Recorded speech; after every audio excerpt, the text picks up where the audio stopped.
नमस्कार, आप देख रहे हैं यूथ इंडिया एनटीवी और मैं हूं आपका दोस्त राजा पांडे। सेंथिल जो कि डीएमके के नेता हैं, सेंथिल ऐसा विवादित बयान दे दिया कि पूरा तहलका मचा हुआ है, पूरे भारत में तहलका मचा हुआ है। लेकिन इंडिया अलायंस के नेता लोग सोए हुए हैं, कुछ बोलने की कोशिश नहीं कर रहे हैं, डर रहे हैं कि हम तमिलनाडु से हार ना जाए। डीएमके का विवादित बयान हमेशा रहा है। डीएमके ने ऐसा विवादित बयान दे दिया कि कुछ कहा नहीं जा सकता है। उसके विवादित बयान को लेकर के तहलका मचा हुआ है। एक तरफ देखिए, डीएमके में जो मुख्यमंत्री है एमके स्टालिन, उनके बेटा उदयनिधि स्टालिन सनातन उन्मूलन कार्यक्रम करते हैं, उसमें विवादित बयान देते हैं, सनातन धर्म के बारे में विवादित बयान देते हैं। सनातन धर्म का तुलना डेंगू, मलेरिया, कोरोना जैसे महामारी से भी बड़ा महामारियों से करते हैं और विवादित बयान देते हैं। फिर भी सभी लोग सोए रहते हैं, इंडिया अलायंस के नेता सोए रहते हैं और सनातन का कतरा किया जाता है, फिर भी ये लोग सुनते रहते हैं सिर्फ कुर्सी के लिए। और उन्हीं के पार्टी के नेता एक बार फिर विवादित बयान दे दिया है, फिर भी ये लोग सोए हुए हैं, कोई कुछ बोल नहीं रहा है, सिर्फ बीजेपी ही सवाल जागता है। आखिर क्यों? कौन सी बयान है जिसकी वजह से तहलका मचा हुआ है? सेंथिल का वो बयान आपको बताएंगे, वीडियो में अंत तक बने रहिएगा। और अभी तक आपने हमारे चैनल को सब्सक्राइब नहीं किया है तो प्लीज लाल बटन दबा के चैनल को सब्सक्राइब कर लीजिएगा, लाइक कर दीजिएगा और बेल के आइकन को प्रेस जरूर कीजिएगा, ताकि टाइम टू टाइम न्यूज का अपडेट आप तक मिलता रहे। और पहले से ही जो चैनल को सब्सक्राइब कर रखे हैं उनको दिल से धन्यवाद। जैसे आपको पता है, उदयनिधि स्टालिन जो कि एमके स्टालिन के बेटा है, मुख्यमंत्री का बेटा है, उन्होंने विवादित बयान दिया था कि जो सनातन धर्म है, सनातन धर्म को नष्ट करने के लिए उन्मूलन कार्यक्रम किया गया था, उसमें गए थे एमके स्टालिन के बेटा उदयनिधि स्टालिन। अब विवादित बयान दिया कि सनातन धर्म को जड़ से खत्म कर देना चाहिए, क्योंकि यह डेंगू, मलेरिया, कोरोना से भी बड़ा बीमारी है, इसे दबाया नहीं, खत्म कर देना चाहिए, जड़ से मिटा देना चाहिए। फिर भी इंडिया अलायंस और कांग्रेस के नेता चूंकि शामिल है, डीएमके उसमें शामिल है, उसके खिलाफ कोई बात नहीं बोले, मुख्य दर्शक बनकर सुनते रहे अपने कुर्सी के लिए। ऐसा नेता नहीं चाहिए जो अपने कुर्सी के लिए राष्ट्रीय धर्म और राष्ट्र के बारे में अपमानित बात सुनता रहे, अपमानित टिप्पणियां सुनता रहे। ऐसा नेता कदाचित नहीं चाहिए। और भारत का पब्लिक जो जनता है वो भी समझ रही है, वो तो औकात दिखाएगी, चुनाव आने दीजिए। वो तो एमके स्टालिन के बेटा उदयनिधि स्टालिन का जो स्टेटमेंट था वो तो था ही था। उस समय में जो बवाल हुआ सो हुआ, बहुत सारे टिप्पणियां हुई, बीजेपी वाला हल्ला हुड्डुम किए भी, लेकिन कोई प्रभाव नहीं पड़ा, क्योंकि भारत का कानून ही ऐसा लचीला है कि कोई कुछ बोल देता है। इन लोगों की पिछवाड़े में औकात नहीं है, इन लोगों का पिछवाड़े में औकात नहीं है कि कभी किसी और धर्म के बारे में कुछ बोल सके। हिंदू धर्म, सनातन धर्म को छोड़ करके अगर पिछवाड़े में औकात है तो किसी और धर्म के बारे में कुछ बोल के देखिए, मुंह में डालेगा सब, पिछवाड़े से निकाल देगा सब। बोलने की औकात नहीं है। लेकिन कहते हैं, भोजपुरी में कहावत है, आबरा के मौगी गांव भर के भौजी, वही हिसाब किताब हो गया है। हिंदू सोए हुए नहीं है, जागरूक है, लेकिन हिंदू नहीं चाहते हैं झगड़ा झंझट काट मार, हिंदू चाहता है शांति। इसलिए सनातन धर्म वाले कोई जवाब नहीं देना चाहते हैं, हल्ला हुड़दुम नहीं करना चाहते हैं। इसका मतलब यह नहीं हुआ कि सनातनी सोए हुए हैं, सनातनी जागरूक हैं, जागे हुए हैं। समय आएगा तो बताएंगे औकात, क्योंकि शेर हर जगह नहीं दहाड़ता है। खलीफा का औकात अखाड़े पे चलता है, रोड पे नहीं। रोड पे तो छुछेरा पकपकाते हैं, अपना नुमाइश करते हैं, लेकिन खलीफा अखाड़े पे जाकर लड़ता है और चित करता है। वही बात है हिंदू धर्म का और सनातन धर्म वालों का। सनातन धर्म वाले जल्दी बोलते नहीं है, और जब बोलना शुरू कर देंगे तो किसी की औकात नहीं है पिछवाड़े में जो कि रोक पाए और सनातन का मार को सह पाए।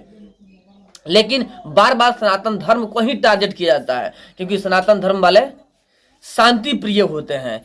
शांति प्रिय, देखिए समुंदर जब शांत हो तो समझिए बड़ा लहर उठने वाला है। देखिए सनातन धर्म वाले शांत हैं, तो टॉर्चर मत कीजिए, क्योंकि टॉर्चर कीजिएगा तो ऐसा लहर उठेगा कि इस लहर की हवा में उड़िएगा तो समझ नहीं आएगा कि आप कहाँ गए, आपका आता पता तक नहीं चलेगा। लेकिन फिर भी हमेशा विवादित बयान होते रहता है सनातन धर्म को लेकर के। अब भारत के जो विपक्षी दल है, इंडिया अलायंस वाले, बीजेपी का विरोध करते करते सनातन धर्म का विरोध कर देते हैं, देश का विरोध कर देते हैं, अब विवादित टिप्पणियां दे देते हैं और अपना कमी भी नहीं सुधारते हैं, माफी भी नहीं मानते हैं अपने बात पे अड़े रहते हैं कि हमने सही कहा है, जैसे कि एम.के. स्टालिन के बेटा उदयनिधि स्टालिन ने कहा था। अब फिर उसी के पार्टी के नेता सेंथिल ने कहा कि गोमूत्र वाले प्रदेशों में, राज्यों में बीजेपी जीतती है। एक विवादित बयान, कठोर विवादित बयान, हिंदू धर्म को टारगेट करते हुए कि गोमूत्र वाले राज्यों में ही बीजेपी जीतती है, अदरवाइज बीजेपी जीत नहीं पाएगी। गोमूत्र से क्या मतलब है आपका? गाय हमारी पूजनीय है, गाय का दूध सभी पीते हैं और जिसका दूध पीते हैं वो पूजनीय होता है। हम सनातन धर्म वाले हैं, लेकिन आप सनातन धर्म का अपमान किया और जो इंडिया अलायंस वाले हैं सोए हुए हैं। इन जैसे घटिया लोगों को क्या किया जाए? चप्पल जूता तो दूर रही, इनको ऐसी ऐसी चीजों से मारना चाहिए कि समझ में नहीं आए। इतना विवादित बयान दे रहे हैं। कभी बिहार में आके देखिए सेंथिल जी कभी बिहार में आके देखिए, सेंथिल के सेंथलाइज कर देगा सब बिहारवासी। सेंथिल तमिलनाडु में हो ना तब पका रहे हो, कभी बिहार में आओ, सेंथिल की असली औकात यहाँ के जो भिखारी होगा ना बिहार का, वो दिखा देगा। ऐसी औकात दिखाएगा जो सबसे भिखारी होगा, तो भीख मांग के खाता होगा बिहार में ना, वो तुम्हारा औकात दिखा देगा।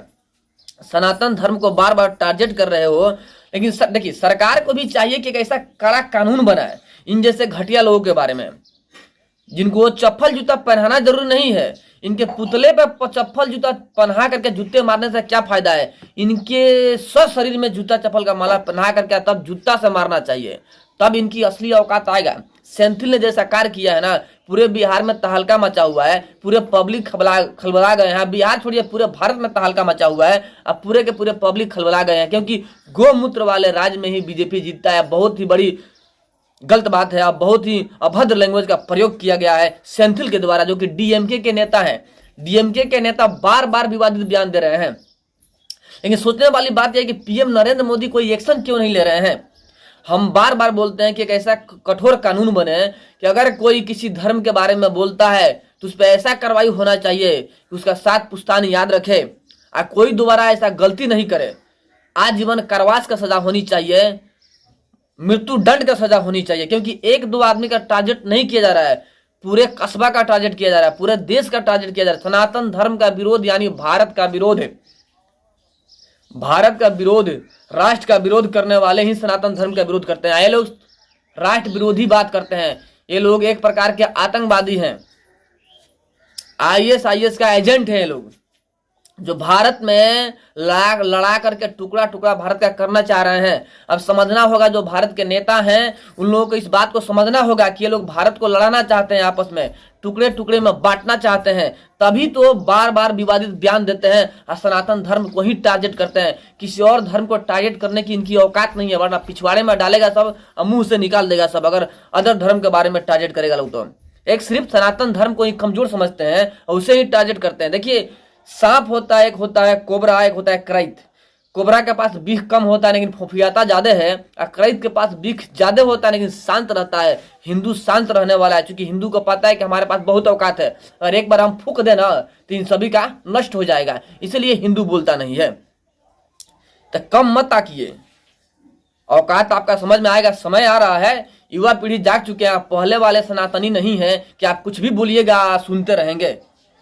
युवा पीढ़ी सुनने वाले नहीं है, और सरकार कोई एक्शन नहीं लेगी ना तो युवा पीढ़ी खुद एक्शन ले लेगा। जब युवा पीढ़ी एक्शन लेगा तो बहुत बुरा एक्शन लेगा। इन जैसे घटिया लोग जो विवादित बयान दे रहे हैं सनातन धर्म के बारे में, उनका उदिया गुदिया पूरा कल्याणम हो जाएगा, और कहीं चेहरा दिखाने का लायक नहीं होंगे, ऐसा हालात होगा। और कभी बिहार में आइए भाषणबाजी करने, और बिहार में आकर संबोधित कीजिए, ऐसी लैंग्वेज का प्रयोग कीजिए, फिर देखिए बिहारी आपको क्या बताते हैं। आपकी असली औकात माला पहना के नहीं, पुतला पे माला नहीं, असली का माला पहनाएंगे, जूता माला का जूता से स्वागत करेंगे। कभी बिहार में आइए। लेकिन ये जो कांग्रेस पार्टी वाले हैं, इंडिया अलायंस वाले हैं, जो कि इस बात पे चुप्पी साधे बैठे हुए हैं, इस भारत के लायक नहीं है। वे लोग इस देश के लायक नहीं है। इन लोगों को तो बाहर निकाल देना चाहिए भारत देश से, क्योंकि भारत की अपमान सह रहे हैं। अपमानित टिप्पणी जो लोग दे रहे हैं, उसे सहना भी एक प्रकार के देशद्रोही है। देशद्रोह है ये लोग, जो कि देश के विरोध बात करते हैं। सनातन धर्म का विरोध यानी भारत का विरोध, देश का विरोध। इन जैसे विरोधियों के ऊपर कड़ी से कड़ी कार्रवाई होनी चाहिए, तभी इन लोगों का समझ में आएगा। कानून बनना जरूरी है। हम बार बार कहते हैं कि कानून बनना जरूरी है, कठोर कानून बनना जरूरी है कि कोई भी किसी भी धर्म को टारगेट न करे। कोई भी धर्म हो, किसी का धर्म का टारगेट नहीं होना चाहिए। धर्म के प्रति कोई टिप्पणियां नहीं होनी चाहिए, तब जाके कहीं सुधरेगा।